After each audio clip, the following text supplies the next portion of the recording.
عزیز طلبہ السلام علیکم۔ امید کرتی ہوں کہ آپ اللہ تعالیٰ کی فضل و کرم سے خیر و عافیت سے ہوں گے اور باقاعدگی سے گھروں میں اپنا مطالعہ جاری رکھے ہوئے ہوں گے۔ عزیز طلبہ، آج ہم جماعت 11ویں میں ہمارے پڑھائے جانے والے اردو مضمون میں ہم پڑھنے جا رہے ہیں نظم نعت، جس کے شاعر ہیں محسن کاکوروی۔ اس سے پہلے کہ ہم نعت کا مطالعہ کریں، مفہوم کی جانب چلیں، ہم سب سے پہلے شاعر کا تعارف دیکھ لیتے ہیں۔ محسن کاکوروی، پیدائش ہے ان کی 1826 اور وفات ہے ان کی 1905۔ نام محمد محسن اور محسن ہی ان کا تخلص تھا۔ لکھنؤ کے ایک قصبے کاکوری میں پیدا ہوئے، علوم متداولہ کے حصول کے بعد انگریزی تعلیم حاصل کی اور عدالتی کاموں میں مشغول ہو گئے۔ بعد ازاں وکالت کا امتحان پاس کیا اور آگرے میں پریکٹس کرتے رہے۔ روایت ہے کہ محسن 9 سال کے تھے کہ انہیں خواب میں رسول اللہ صلی اللہ علیہ وآلہ وسلم کی زیارت نصیب ہوئی، جس پر اظہار مسرت کے طور پر انہوں نے ایک فارسی نظم لکھی۔ محسن کاکوروی کا زیادہ تر کلام حمدیہ اور نعتیہ ہے، ان کی وجہ شہرت بھی ان کا نعتیہ کلام ہے۔ ان کا کلام کلیات نعت محسن کے نام سے تباہ ہو چکا ہے۔ محسن کی شاعری مجموعی طور پر زباندانی کا ایک عمدہ نمونہ ہے، جس میں عربی فارسی کے علاوہ ہندی الفاظ بھی استعمال کیے گئے ہیں۔ ان کی نعتوں میں صداقت اور خلوص موجود ہے، ان کا اسلوب شگفتہ اور رواں دواں ہے۔ دبستان لکھنؤ سے تعلق کی وجہ سے ان کے ہاں شوکت الفاظ پائی جاتی ہے، ان کی زبان کوثر و تسنیم میں دھلی ہوئی ہے۔ بندشیں چست اور نادر و حسین تشبیہات اور استعارات نے ان کے کلام کو چار چاند لگا دیے ہیں۔ ان کے ہاں الفاظ کا چناؤ اور مضمون کی بلندی ہمیشہ ہم آہنگ نظر آتی ہے اور یہ چیز ان کی قادر الکلامی کی دلیل ہے۔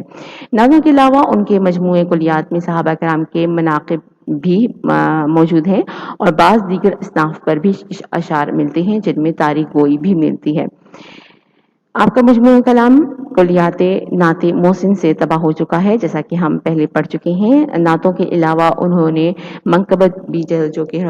صحابہ کرام کے حوالے سے ہے، وہ بھی انہوں نے لکھی ہیں اور بعض دوسری اصناف پر بھی انہوں نے توازمائی کی ہے۔ تو چلیے چل کر ان کی تحریر کردہ ان کا کلام نعت پڑھتے ہیں اور ان کا معنی و مطالب تک رسائی حاصل کرنے کی کوشش کرتے ہیں۔ نعت، جس کے شاعر محسن کاکوروی ہیں، اپنے پہلے شعر میں مطلع میں فرماتے ہیں: سب سے اعلیٰ تیری سرکار ہے، سب سے افضل میرے ایمان مفصل کا یہی ہے مجمل۔ حضور اکرم صلی اللہ علیہ وآلہ وسلم کی مدح و توصیف بیان کرتے ہوئے شاعر محسن کاکوروی فرماتے ہیں کہ آپ کا دربار سب سے اعلیٰ اور سب سے زیادہ فضیلت والا ہے، اور میرے تفصیل سے بیان کیے گئے ایمان کا بھی یہی ایک خلاصہ ہے، یعنی کہ تمام میرے ایمان کی جو تفصیل ہے اس کا صرف یہی ایک مختصر ایک خلاصہ ہے، لب لباب ہے کہ حضور اکرم صلی اللہ علیہ وآلہ وسلم کی ذات سب سے بڑھ کر فضیلت والی ہے۔ گل خوش رنگ رسول مدنی و عربی، زیب دامان ابد طرۂ دستار ازل۔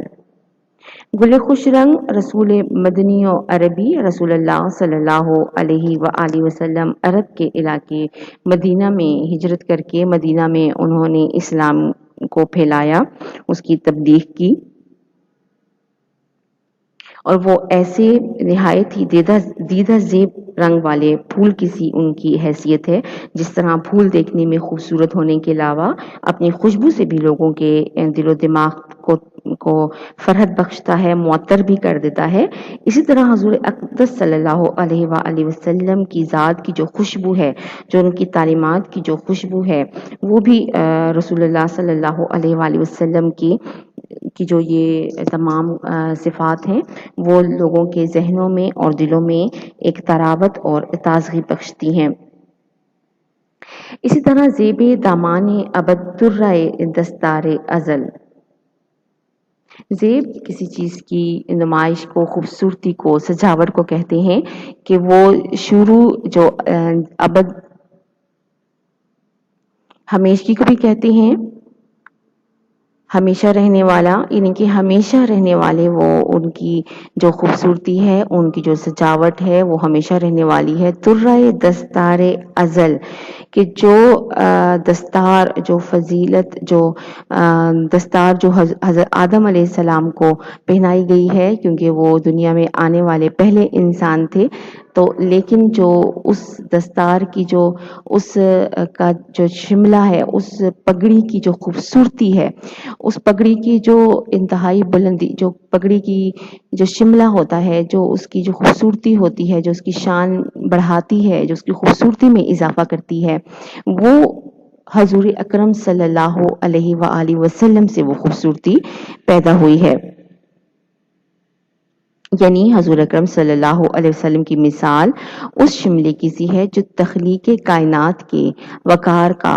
باعث بنا۔ اس سے مراد یہ بھی ہے کہ جب اللہ تعالیٰ نے آدم کو دستار فضیلت سے نوازا اور اپنا خلیفہ بنانے کا اعلان کیا، تو حضور صلی اللہ علیہ وسلم اس دستار، یعنی کہ اس پگڑی فضیلت کا شملہ ہے۔ گویا حضور کی وجہ سے ہی آدم علیہ السلام کو جو ہے وہ نیابت الہی کا شرف حاصل ہوا تھا، لیکن اصل جو خوبصورتی ہے وہ حضور اکرم صلی اللہ علیہ وآلہ وسلم کی ذات میں پوشیدہ ہے۔ اوج رفعت کا کمر، نخل دو عالم کا ثمر، بحر وحدت کا گوہر، چشمہ کثرت کا کنول۔ اوج بلندی کو کہتے ہیں، رفعت جو ہے وہ بلندی ہے، بڑائی ہے۔ اوج رفعت کا کمر، حب رسول صلی اللہ علیہ وآلہ وسلم کے جذبے سے سرشار ہو کر شاعر کہتا ہے کہ آپ بلند ترین مقام پر چمکنے والے چاند ہیں،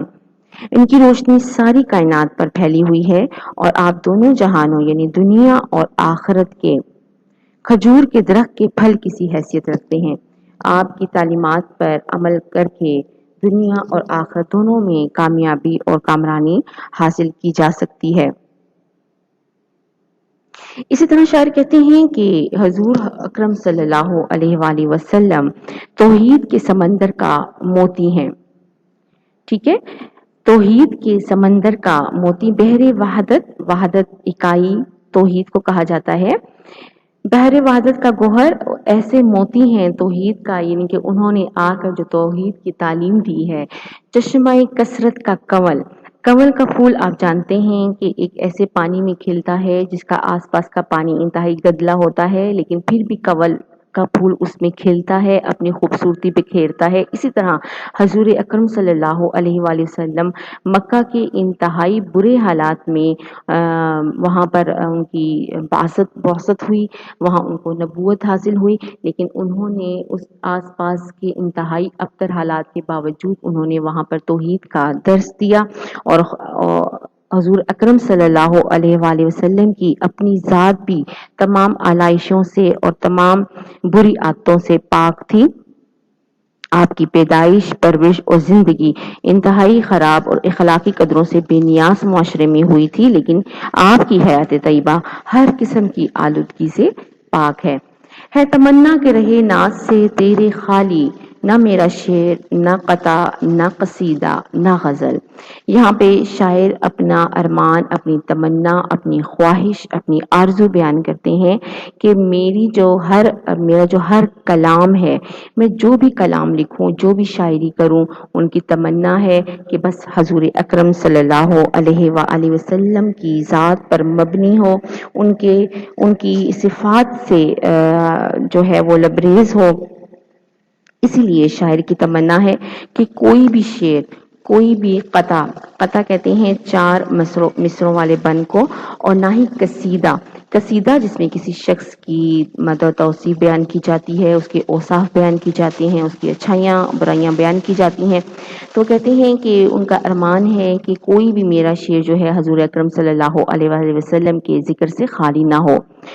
میرا ریشہ امید، وہ نخل سرسبز جس کی ہر شاخ میں ہو پھول، ہر ایک پھول میں پھل۔ اب وہ اپنا بیان کرتے ہیں کہ وہ ہرا بھرا درخت میری امید کی رگیں بن جائے، جس کی ہر ایک شاخ میں پھول کھلے ہوئے ہوں اور ہر ایک پھول کو پھل لگے ہوئے ہوں۔ دراصل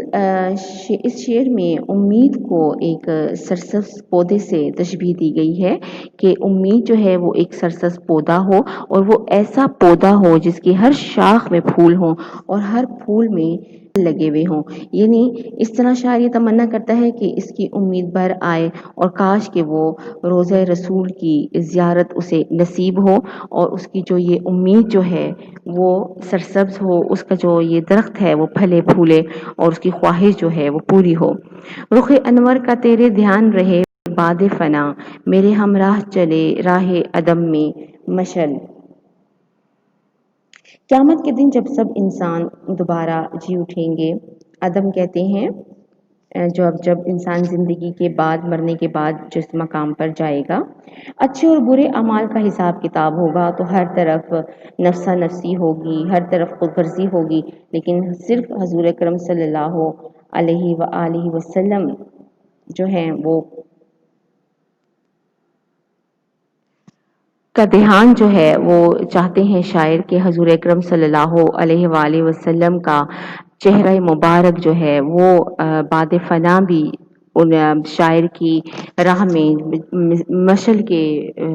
مثال جو ہے وہ ہو، یعنی کہ اس طرح وہ روشنی کرے ان کی راہوں میں. شاعر کی تمنا ہے کہ رخ انور کا تیرے دھیان رہے باد فنا، میرے ہمراہ چلے راہ عدم میں مشل، کہ میرے دھیان میں مرتے وقت بھی حضور اکرم صلی اللہ علیہ وآلہ وسلم کا چہرہ مبارک ہو اور وہی چہرہ مبارک میرے لیے راستے کی مشل بن جائے گا، روشنی بن جائے گا، شمع بن جائے گا اور وہ مجھے روشنی مہیا کرے گا. صف محشر میں تیرے ساتھ ہو تیرا مداح، ہاتھ میں ہو یہی مستانہ قصیدہ یہ غزل. کیوں کہتے ہیں کہ میدان حشر میں جب ہر طرف لوگ نفسا نفسی کا شکار ہوں گے، جب ہر طرف لوگ جو ہیں وہ اپنے اعمال کے مطابق اپنی سزا بھگت رہے ہوں گے، تو اس وقت بھی شاعر کی تمنا ہے کہ ان تمام حالات میں بھی صف محشر میں تیرے ساتھ ہو تیرا مداح. مداح کہتے ہیں تعریف بیان کرنے والے کو، اور وہ چاہتے ہیں کہ میں ان کا ساتھ پاؤں میدان حشر میں بھی، اور میرے ہاتھ میں جو یہ میں نے نعت لکھی ہے، جو میں نے حضور اکرم صلی اللہ علیہ وآلہ وسلم کی ذات میں جو مدح بیان کی ہے، جو تعریف بیان کی ہے، یہی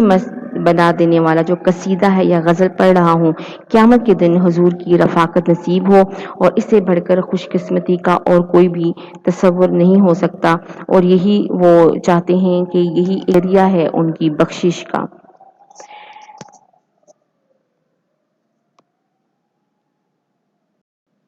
عزیز طلباء، امید کرتی ہوں کہ گھر میں بھی آپ اس کا 2 سے 3 مرتبہ عمیق مطالعہ کریں گے اور معنی مطالب کی رسائی حاصل کرنے کے لیے آپ لغت کا استعمال باقاعدگی سے کر رہے ہوں گے. شکریہ.